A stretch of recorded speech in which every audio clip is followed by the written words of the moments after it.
je voudrais moi aussi poser des questions, et en poser à vous, et en poser à moi-même. Ce serait du genre, qu'est-ce que vous faites au juste, vous qui faites du cinéma? Et moi, qu'est-ce que je fais au juste quand je fais ou quand j'espère faire de la philosophie?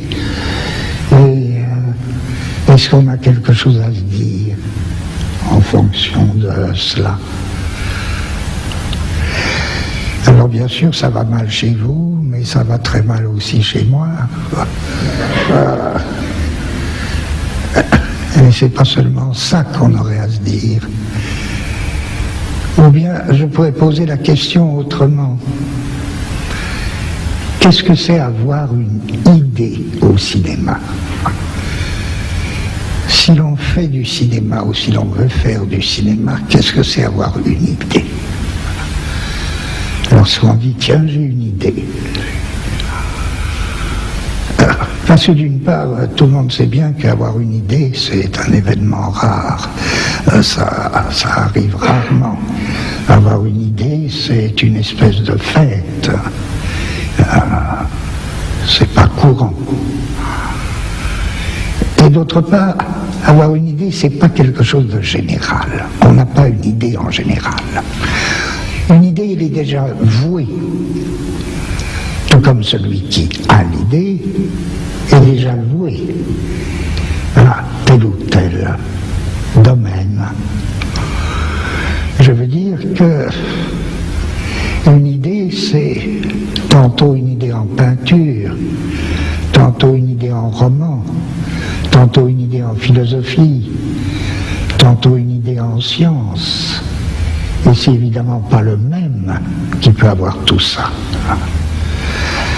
Si vous voulez, les idées, il faut les traiter comme des espèces de potentiels. Les idées, ce sont des potentiels, mais des potentiels déjà engagés dans tel ou tel mode d'expression.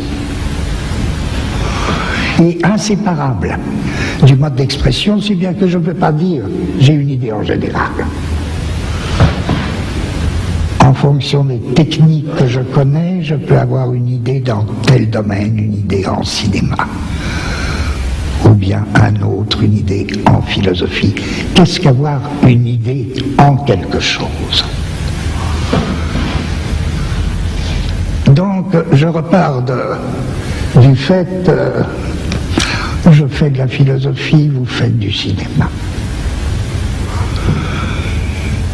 Alors ce serait trop facile de dire, bah oui, la philosophie, tout le monde sait qu'elle est prête à réfléchir sur n'importe quoi. Donc pourquoi elle ne réfléchirait pas sur le cinéma? Or, c'est une idée indigne. La philosophie n'est pas faite pour réfléchir sur n'importe quoi. Elle n'est pas faite pour réfléchir sur autre chose. Je veux dire, en traitant la philosophie comme une puissance de réfléchir sur, on a l'air de lui donner beaucoup et en fait on lui retire tout. Car personne n'a besoin de la philosophie pour réfléchir. Je veux dire, les seuls gens capables effectivement de réfléchir sur le cinéma, ce sont les cinéastes, ou les critiques de cinéma, ou ceux qui aiment le cinéma. Ils n'ont absolument pas besoin de la philosophie pour réfléchir sur le cinéma. L'idée que les mathématiciens auraient besoin de la philosophie pour réfléchir sur les mathématiques est une idée comique. Si la philosophie devait réfléchir sur quelque chose, mais elle n'aurait aucune raison d'exister. Si la philosophie existe, c'est qu'elle a son propre contenu. Si nous demandons qu'est-ce que le contenu de la philosophie, il est tout simple. C'est que la philosophie est une discipline aussi créatrice, aussi inventive que toute autre discipline. La philosophie est une discipline qui consiste à créer ou à inventer des concepts. Et les concepts, ça n'existe pas tout fait. Et les concepts, ça n'existe pas dans une espèce de ciel où ils attendraient qu'un philosophe les saisisse. Les concepts, il faut les fabriquer. Alors bien sûr, ça ne se fabrique pas comme ça, on ne se dit pas un jour, tiens, je vais faire tel concept, je vais inventer tel concept. Pas plus qu'un peintre ne se dit un jour, tiens, je vais faire un tableau comme ça. Il faut qu'il y ait une nécessité. Mais autant en philosophie qu'ailleurs. Tout comme un cinéaste se dit pas, tiens, je vais faire tel film. Il faut qu'il y ait une nécessité. Sinon, il n'y a rien du tout.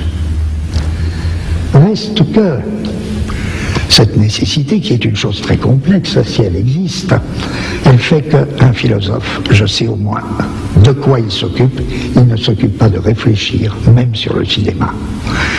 Il se propose d'inventer, de créer des concepts. Je dis que je fais de la philosophie, c'est-à-dire j'essaie d'inventer des concepts.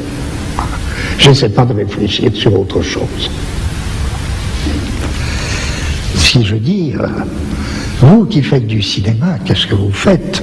Je prends une définition aussi puérile, donc accordez-la moi, il y en a sûrement d'autres et de meilleurs. Je dirais, vous, ce que vous inventez, c'est pas des concepts, c'est pas votre affaire. Ce que vous inventez, c'est ce qu'on pourrait appeler des blocs de mouvement duré. Si on fabrique un bloc de mouvement duré, peut-être que c'est que on fait du cinéma. Remarquez, il n'y a pas question d'invoquer une histoire ou de la récuser. Tout a une histoire. La philosophie aussi raconte des histoires. Elle raconte des histoires avec des concepts. Le cinéma, je pense, supposons qu'il raconte des histoires avec des blocs de mouvement duré. Je peux dire que la peinture invente.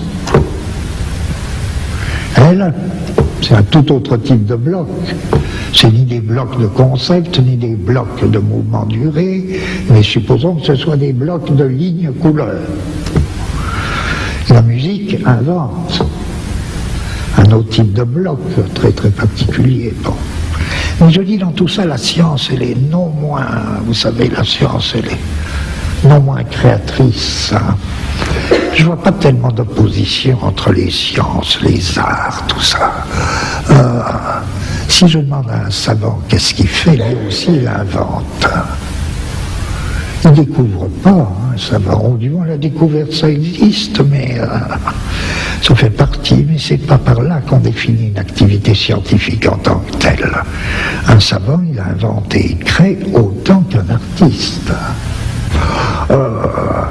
Si n'importe qui peut parler à n'importe qui, si un cinéaste peut parler à un homme de science, si un homme de science peut avoir quelque chose à dire à un philosophe et inversement, c'est dans la mesure où, et en fonction de leur activité créatrice à chacun. Non pas qu'il y ait lieu de parler de la création c'est plutôt quelque chose de très solitaire et non pas qu'il y ait lieu de parler de la création, mais c'est au nom de ma création que j'ai quelque chose à dire à quelqu'un. Et si j'alignais alors toutes ces disciplines qui se définissent par leur activité créatrice, si je les alignais, je dirais bien qu'il y a une limite qui leur est commune. Et la limite qui est commune à toutes ces séries d'inventions, invention de fonctions, invention de blocs, durée, mouvement, invention de concepts, etc. La série qui est commune à tout ça, hein, où la limite de tout ça, c'est quoi? C'est l'espace-temps. Si bien que si toutes les disciplines communiquent, ensemble, c'est au niveau de ce qui ne se dégage jamais pour soi-même, mais qui est comme engagé dans toute discipline créatrice, à savoir la constitution des espaces-temps. Bresson, bon, c'est très connu, hein. Il y a rarement des espaces entiers chez Bresson. C'est des espaces qu'on peut appeler déconnectés. C'est-à-dire, il y a un coin, par exemple, le coin d'une cellule.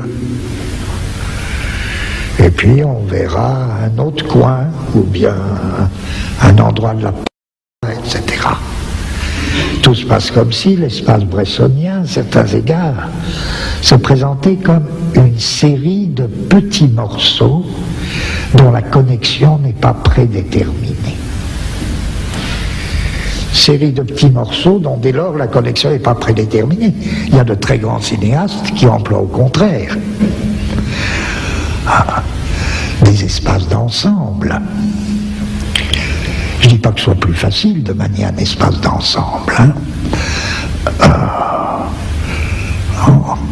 Les espaces, il y en a tellement au cinéma. Mais je suppose que ça, c'est un type d'espace, sans doute. Il a été repris ensuite. Il a été même...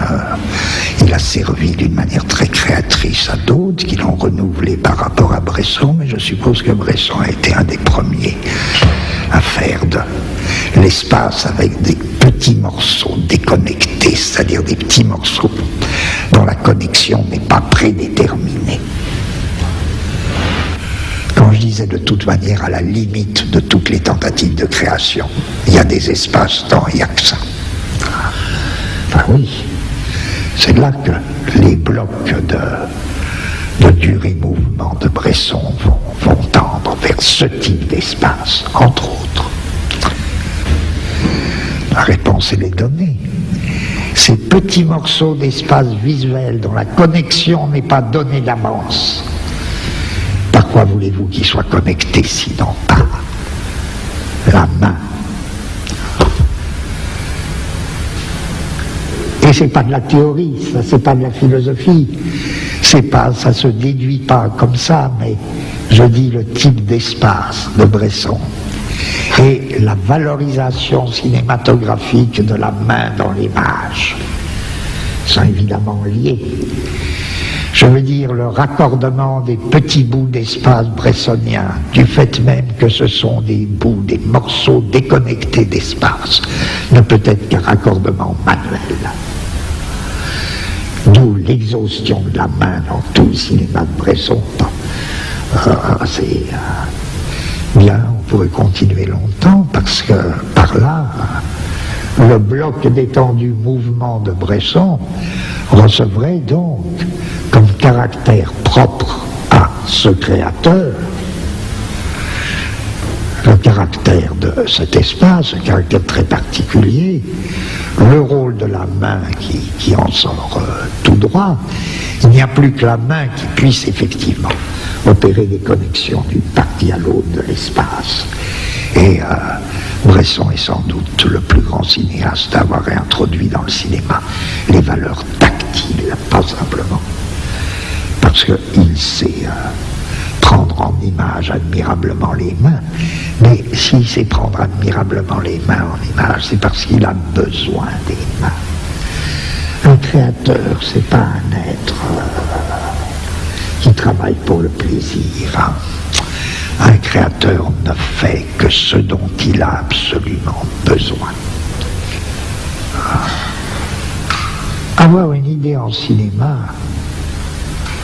encore une fois, c'est pas la même chose qu'avoir une idée ailleurs. Et pourtant, il y a des idées en cinéma qui pourraient valoir aussi dans d'autres disciplines. Il y a des idées en cinéma qui pourraient être d'excellentes idées en roman, mais elles n'auraient pas la même allure du tout. Et puis il y a des idées en cinéma qui ne peuvent être que cinématographiques.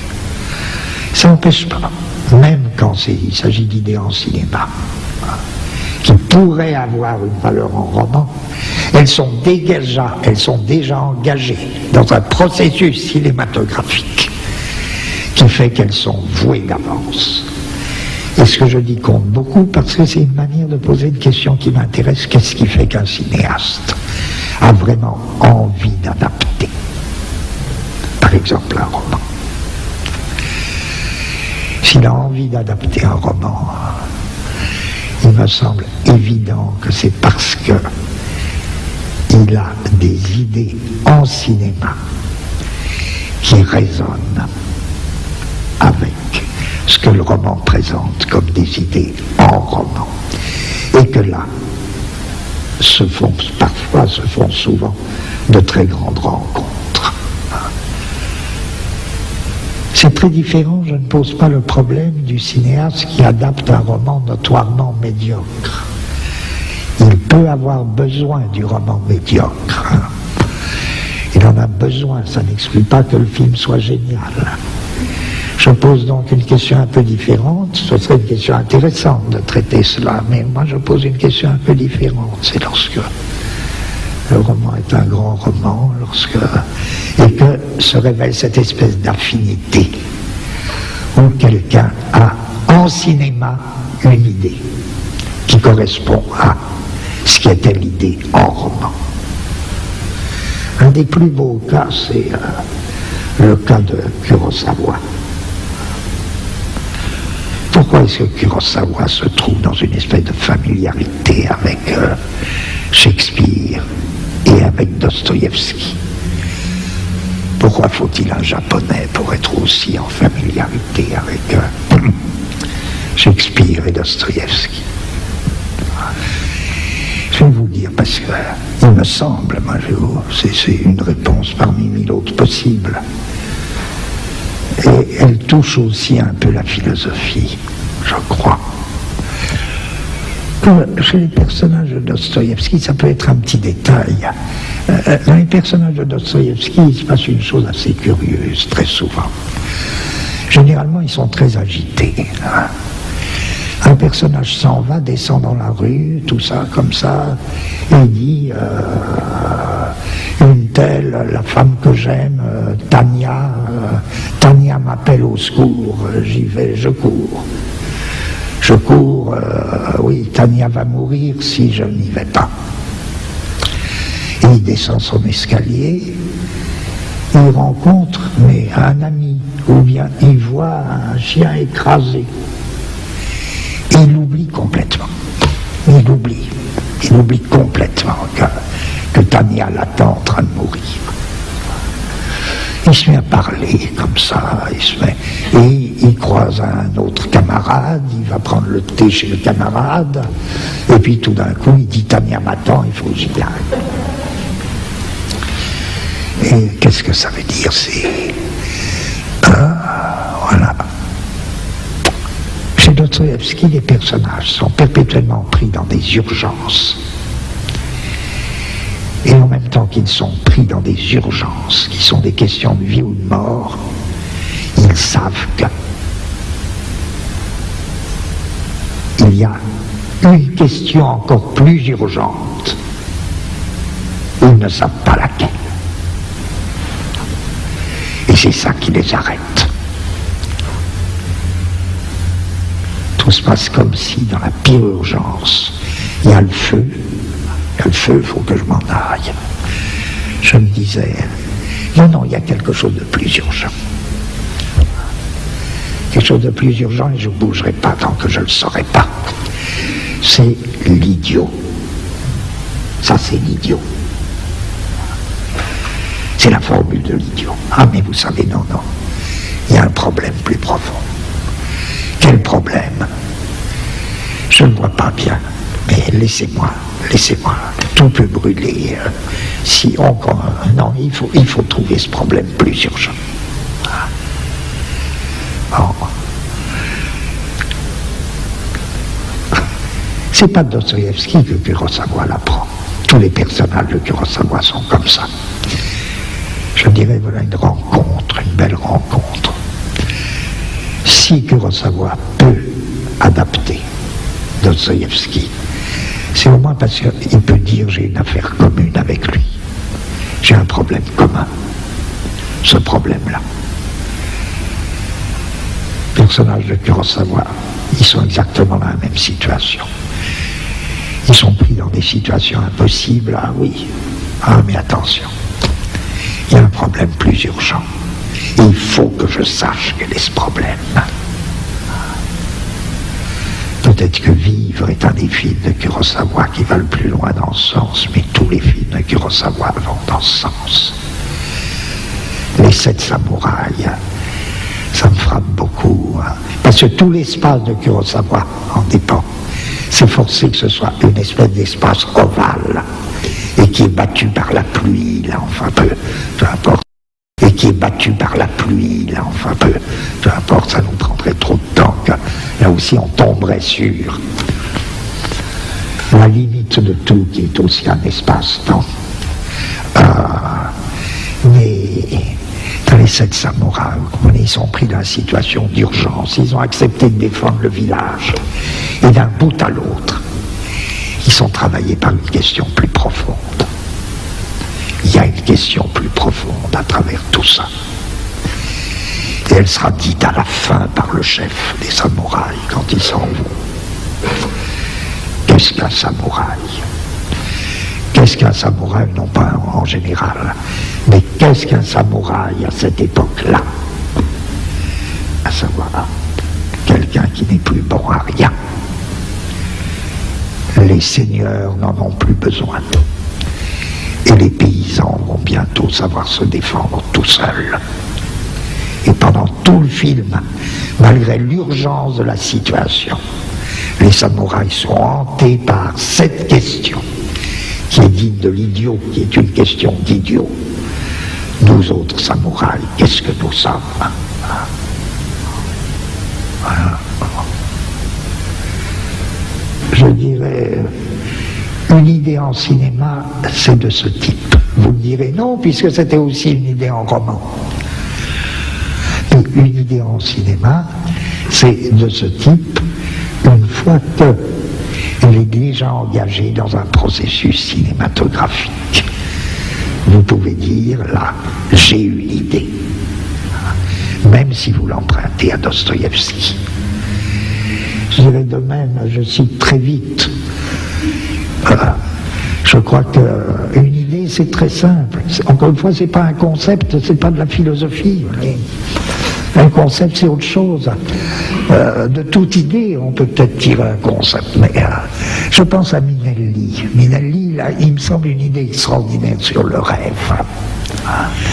Elle est très simple, on peut la dire, et elle est engagée dans tout un processus cinématographique qui est l'œuvre de Minelli.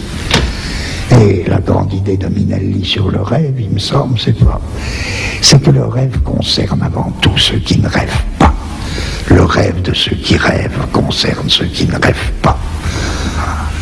Et pourquoi ça les concerne? Parce que dès qu'il y a rêve de l'autre, il y a danger.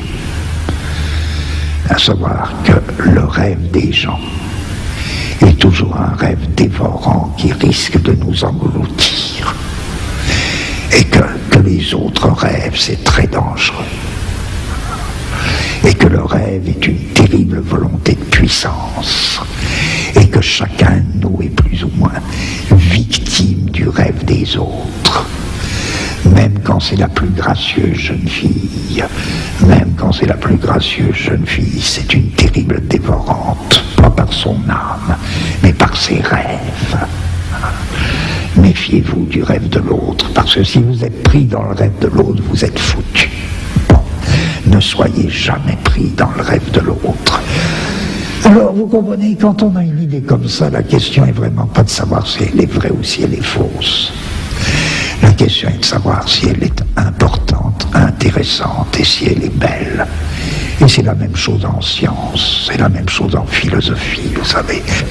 Ou bien je parlerai autre exemple, d'idée proprement cinématographique, de la fameuse dissociation, voire parler, dans un cinéma relativement récent.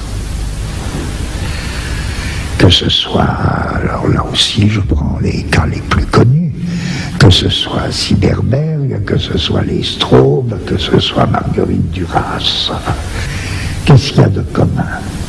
Et en quoi c'est proprement cinématographique? Ça, c'est une idée cinématographique. Faire une disjonction du visuel et du sonore. Pourquoi ça ne peut pas se faire au théâtre? Pourquoi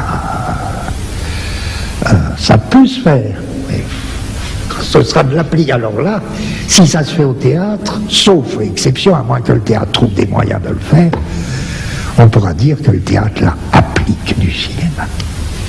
Ce qui n'est pas mal forcément, mais c'est une idée tellement cinématographique, assurer la disjonction du voir et du sonore et du parler, du visuel et du sonore, que ça répondrait à l'idée, qu'est-ce que par exemple avoir une idée cinématographique. Et tout le monde sait en quoi ça consiste, je le dis à ma manière. Une voix parle de quelque chose. En même temps, donc, on parle de quelque chose. En même temps, on nous fait voir autre chose. Et enfin, ce dont on nous parle est sous ce qu'on nous fait voir. C'est très important, ça, ce troisième point. Vous sentez bien que c'est là que le théâtre ne pourrait pas suivre. Le théâtre pourrait assurer les deux premières propositions. On nous parle de quelque chose et on nous fait voir autre chose. Mais que ce dont on nous parle en même temps se mette sous ce qu'on nous fait voir, et c'est nécessaire, sinon les deux premières opérations, elles n'auraient aucun sens, elles auraient guère d'intérêt. Si vous préférez, on peut dire, alors en termes plus... La parole s'élève dans l'air. La parole s'élève dans l'air en même temps que la terre qu'on voit, elle, s'enfonce de plus en plus.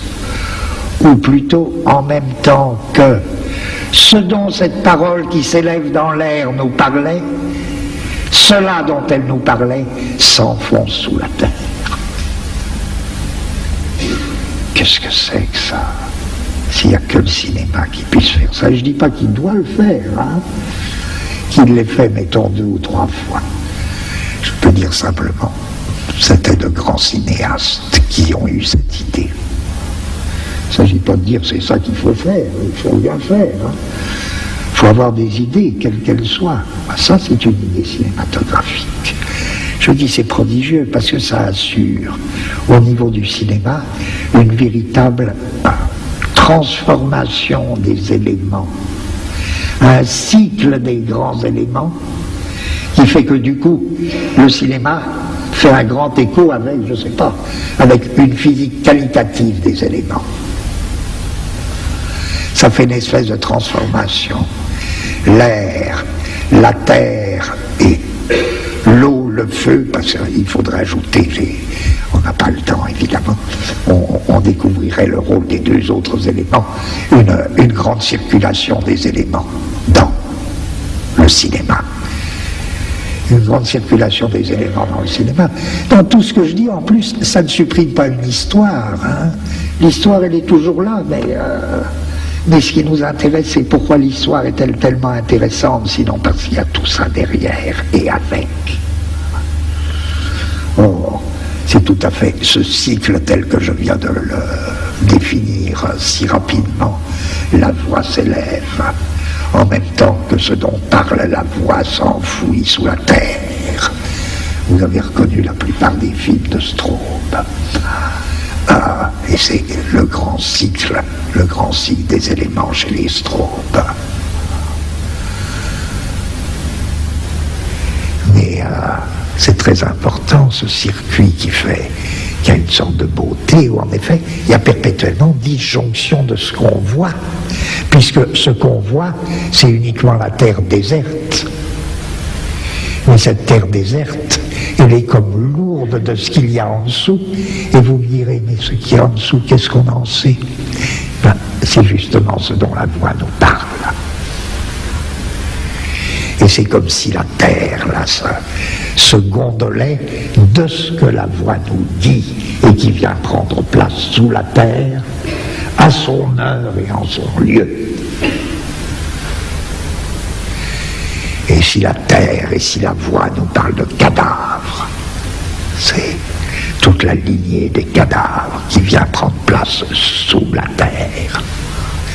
Si bien qu'à ce moment-là, le moindre frémissement de vent sur la terre déserte, sur l'espace vide que vous avez sous les yeux, sur la terre déserte, etc., prend tout son sens.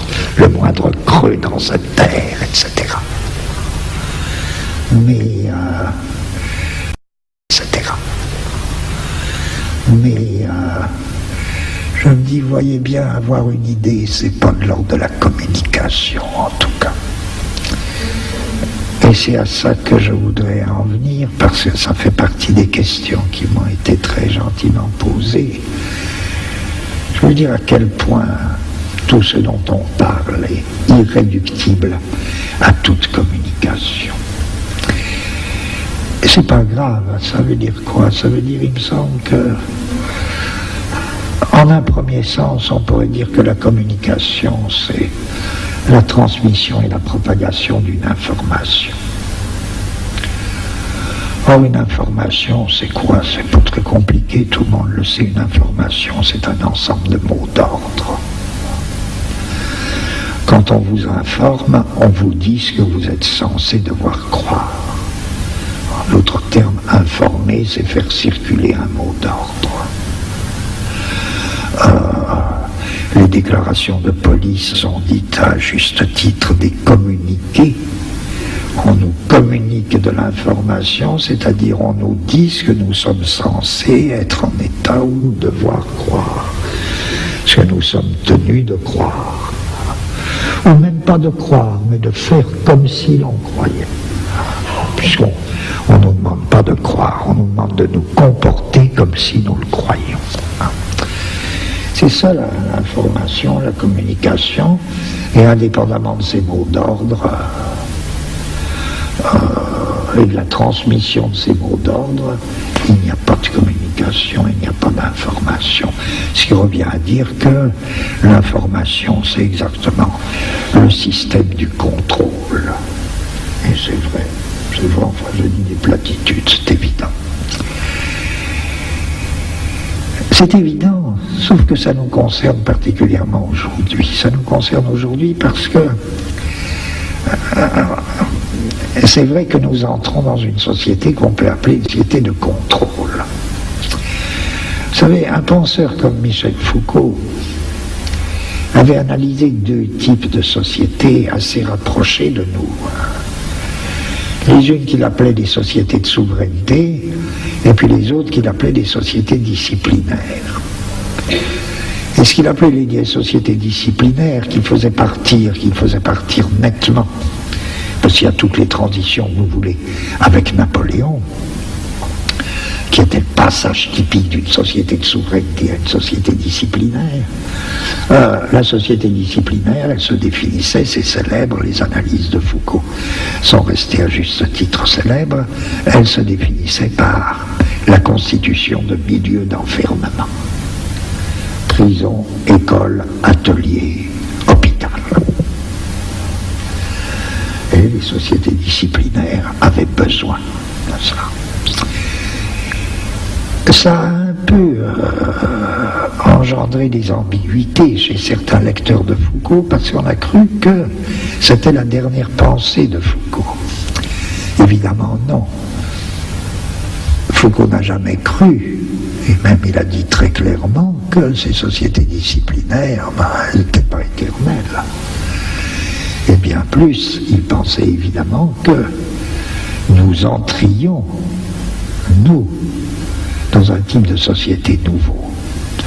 Bien sûr, il y a toutes sortes de restes de sociétés disciplinaires, et pour des années, mais nous savons déjà que nous sommes dans des sociétés d'un autre type, qu'il faudrait appeler ces Burroughs qui prononçaient le mot, et Foucault avait une très vive admiration pour Burroughs. Burroughs proposait un nom très simple de contrôle. Nous entrons dans des sociétés de contrôle qui se définissent très différemment des disciplines. Nous n'avons plus besoin, ou plutôt ceux qui veillent à notre bien n'ont plus besoin ou n'auront plus besoin de milieux d'enfermement. Vous me direz, c'est pas évident actuellement, avec tout ce qui se passe actuellement, mais c'est pas du tout la question. Il s'agit de, c'est peut-être pas dans 50 ans, mais actuellement déjà tout ça, les prisons, les écoles, les hôpitaux sont des lieux de discussion permanents. Est-ce qu'il ne vaut pas mieux répandre les soins à domicile? Oui, c'est sans doute l'avenir. Les ateliers, les usines, ça craque par tous les bouts. Est-ce qu'il ne vaut pas mieux les régimes de sous-traitance et même le travail à domicile? bon, les prisons, c'est une question. Qu'est-ce qu'il faut faire? Qu'est-ce qu'on peut trouver? Est-ce qu'il n'y a pas d'autre moyen de punir les gens que la prison? C'est des vieux problèmes qui renaissent. Parce que les sociétés de contrôle ne passeront évidemment plus par des milieux d'enfermement. Même l'école. Même l'école, il faut bien surveiller actuellement les thèmes qui naissent. Ça se développera que dans 50 ans, 40 ans, pour nous expliquer que l'épatant, ce serait faire en même temps l'école et la profession. Ce sera très intéressant, parce que c'est ça l'identité de l'école et de la profession dans la formation permanente, qui est notre avenir. Ça n'impliquera plus forcément le regroupement d'écoliers dans un milieu d'enfermement. Ça pourra se faire tout à fait autrement. Ça se fera par Minitel, enfin tout ça, tout ce que vous voudrez. Épatant, ce serait des formes de contrôle. Voyez en quoi un contrôle, c'est pas une discipline. Je dirais par exemple d'une autoroute, que là vous enfermez pas les gens. Mais en faisant des autoroutes, vous multipliez des moyens de contrôle. Je ne dis pas que ce soit ça le but unique de l'autoroute. Mais des gens peuvent tourner à l'infini et sans être du tout enfermés, tout en étant parfaitement contrôlés. C'est ça notre avenir. Les sociétés de contrôle et pas des sociétés de discipline. Alors pourquoi je raconte tout ça? Bon, c'est parce que l'information, mettons que ce soit ça. L'information, bon, c'est le système contrôlé des mots d'ordre. Des mots d'ordre qui ont cours dans une société donnée. Qu'est-ce que l'art peut avoir à faire avec ça? Qu'est-ce que l'œuvre d'art? Vous me direz, allez, tout ça, ça ne veut rien dire. Alors parlons pas d'œuvre d'art. Parlons, disons au moins qu'il y a de la contre-information. Par exemple, il y a des pays où, dans des conditions particulièrement dures et cruelles, des pays de très dure dictature, où il y a de la contre-information. Du temps d'Hitler, les Juifs qui arrivaient d'Allemagne et qui étaient les premiers à nous apprendre qu'il y avait des camps d'extermination en Allemagne, ils faisaient de la contre-information. Ce qu'il faut constater, c'est que, il me semble, jamais la contre-information n'a suffi à faire quoi que ce soit. Aucune contre-information n'a jamais gêné Hitler. Non. Sauf dans un cas. Et quel est le cas? C'est là que c'est important. Ma seule réponse, ce serait la contre-information ne devient effectivement efficace que quand elle est. Et elle l'est par nature, donc c'est pas grave. Que quand elle est ou devient acte de résistance. Et l'acte de résistance, lui, n'est ni information, ni contre-information.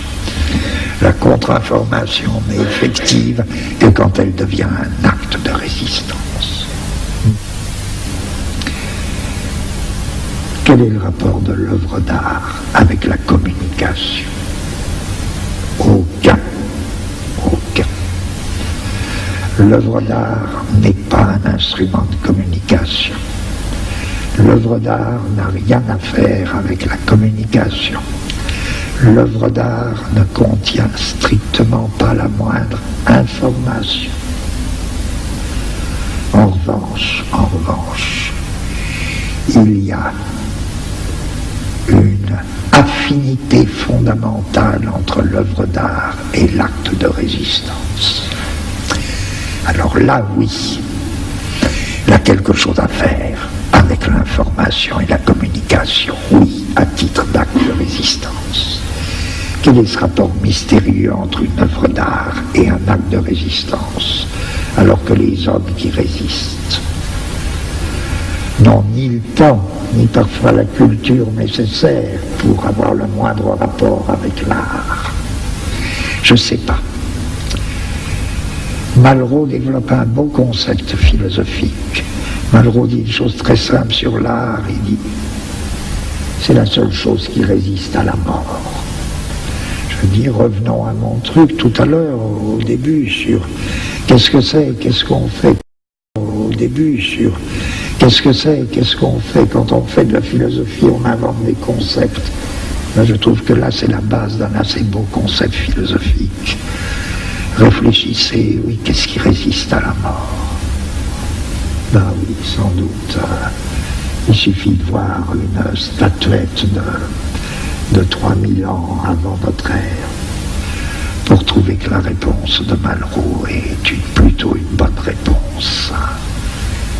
Mais on pourrait dire, alors, moins bien, mais du point de vue qui nous occupe, ben oui, l'art, c'est ce qui résiste.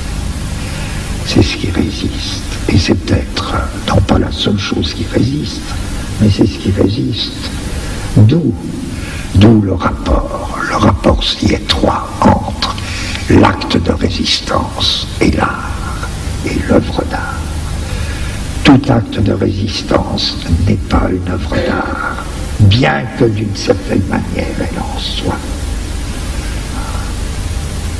Toute œuvre d'art n'est pas un acte de résistance, et pourtant d'une certaine manière, elle l'est.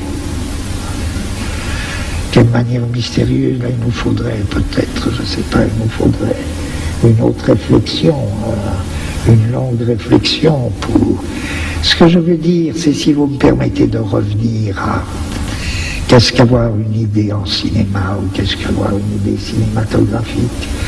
Lorsque je vous disais, prenez le cas, par exemple, entre autres, des strobes, lorsqu'ils opèrent cette disjonction voix-sonore, dans des conditions telles que, marquez l'idée, d'autres grands auteurs l'ont prise d'une autre manière. Je crois que chez les strobes, ils la prennent de la manière suivante. Cette disjonction, encore une fois, l'oie s'élève, elle s'élève, elle s'élève. Elle s'élève et encore une fois, ce dont elle nous parle passe sous la terre nue, sous la terre déserte que l'image visuelle était en train de nous montrer, image visuelle qui n'avait aucun rapport avec l'image sonore, ou qui n'avait aucun rapport direct avec l'image sonore.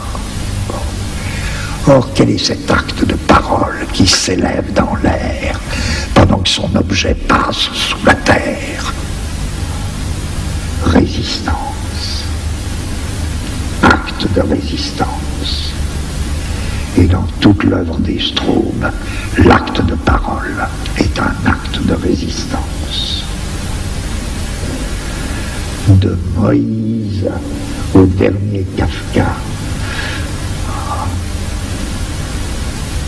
en passant par, je ne cite pas dans l'ordre, je ne sais pas l'ordre, un non réconcilié jusqu'à Bach.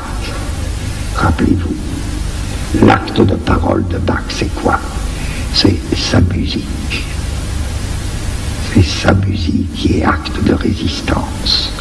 Acte de résistance contre quoi? C'est pas acte de résistance abstrait. C'est acte de résistance contre et de lutte active contre la répartition du profane et du sacré. Et cet acte de résistance dans la musique culmine dans un cri, tout comme il y a un cri dans Wojciech, il y a un cri de Bach. Dehors, dehors, allez-vous-en, je ne veux pas vous voir. Ça, c'est l'acte de résistance.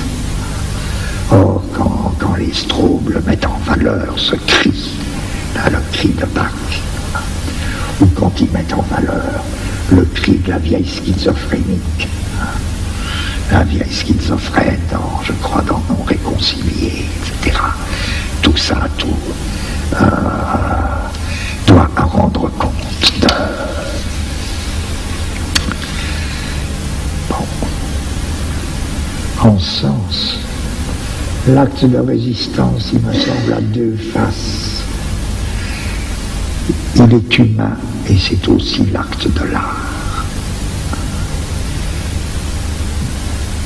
Seul l'acte de résistance résiste à la mort, soit sous la forme d'une œuvre d'art, soit sous la forme d'une lutte des hommes. Et quel rapport y a-t-il entre la lutte des hommes et l'œuvre d'art? le rapport le plus étroit, pour moi le plus mystérieux. Exactement ce que Paul Klee voulait dire quand il disait, vous savez, le peuple manque. Le peuple manque, mais en même temps il manque pas. Le peuple manque, ça veut dire que n'est pas clair et ne sera jamais clair. Cette affinité fondamentale entre l'œuvre d'art et un peuple qui n'existe pas encore. Alors enfin, oh ben non, il est très... Eh bien voilà, je suis profondément heureux de votre très grande gentillesse à m'avoir écouté. Et je vous remercie beaucoup.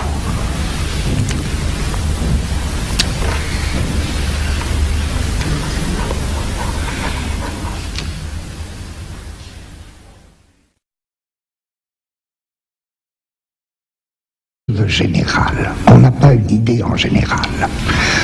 Une idée, elle est déjà vouée. Tout comme celui qui a l'idée est déjà voué à tel ou tel domaine. Je veux dire que une idée, c'est tantôt une idée en peinture, tantôt une idée en roman, tantôt une idée en philosophie, tantôt une idée en science, et c'est évidemment pas le même qui peut avoir tout ça. Si vous voulez, les idées, il faut les traiter comme des espèces de potentiels. Les idées, ce sont des potentiels, mais des potentiels déjà engagés dans tel ou tel mode d'expression. Et inséparables, n'importe quoi. Elle n'est pas faite pour réfléchir sur autre chose. Je veux dire, en traitant la philosophie comme une puissance de réfléchir sur, on a l'air de lui donner beaucoup et en fait on lui retire tout. Car personne n'a besoin de la philosophie pour réfléchir. Je veux dire, les seuls gens capables effectivement de réfléchir sur le cinéma, ce sont les cinéastes, ou les critiques de cinéma, ou ceux qui aiment le cinéma. Ils n'ont absolument pas besoin de la philosophie pour réfléchir sur le cinéma. L'idée que les mathématiciens auraient besoin de la philosophie pour réfléchir sur les mathématiques est une idée comique. Si la philosophie devait réfléchir sur quelque chose,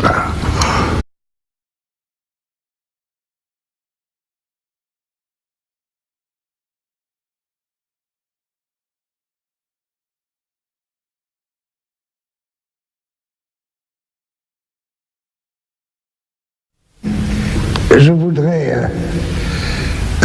voudrais moi aussi poser des questions, et en poser à vous, et en poser à moi-même. Ce serait du genre, qu'est-ce que vous faites au juste, vous qui faites du cinéma? Et moi, qu'est-ce que je fais au juste quand je fais ou quand j'espère faire de la philosophie? Et est-ce qu'on a quelque chose à se dire en fonction de cela? Du mode d'expression, si bien que je ne peux pas dire j'ai une idée en général. En fonction des techniques que je connais, je peux avoir une idée dans tel domaine, une idée en cinéma, ou bien un autre, une idée en philosophie. Qu'est-ce qu'avoir une idée en quelque chose? Donc, je repars du fait, je fais de la philosophie, vous faites du cinéma.